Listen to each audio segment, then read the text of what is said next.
السلام علیکم، آپ دیکھ رہے ہیں شہادت نیوز اور میں ہوں نائلہ بھٹی۔ نظر ڈالتے ہیں آج کی تازہ ترین خبروں پر۔ مری ڈپٹی کمشنر مری آغا ظہیر عباس شناسی کا ہمراہ deputy district health officer Murree Syed Muhammad Hussain government T B sanatorium Samli Murree کا دورہ۔ اس موقع پر ایم ایس ہسپتال ڈاکٹر کیسر عباسی نے ڈپٹی کمشنر کو ہسپتال میں طبی سہولیات پر بریفنگ دی۔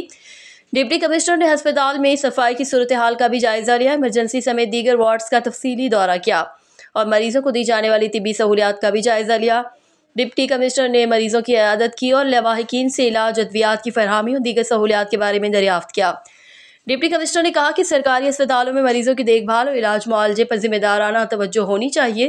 حکومت کے وسیع تر طبی اقدامات کے ثمرات مریضوں تک پہنچانے کے لیے پورے جذبے اور عزم کے ساتھ فرائض انجام دیے جائیں۔ حکومت پنجاب نے وزیر اعلیٰ پنجاب محترمہ مریم نواز کی سربراہی میں سرکاری اسپتالوں میں مریضوں کو طبی اور تشخیصی سہولیات کی فراہمی کے وسیع منصوبوں پر عمل درآمد شروع کر دیا ہے۔ Syed Muhammad Hussain government T B sanatorium Samli ایک تاریخی اہمیت کا حامل ہسپتال ہے۔ ڈاکٹر سید محمد حسین مرحوم نے 1928 میں 40,000 روپے کی لاگت سے 35 مریضوں کے لیے ایک جنرل وارڈ اور ایک چند کمرے تعمیر کیے۔ قیام پاکستان سے قبل پاکستان میں 160 مریضوں کی گنجائش تھی۔ پاکستان کے معرض وجود میں آنے کے بعد ہسپتال کا انتظام پنجاب حکومت کو منتقل کر دیا گیا۔ اب ہسپتال میں 360 بستروں سے زیادہ کی گنجائش موجود ہے اور ہسپتال 300 کنال پر پھیلا ہوا ہے۔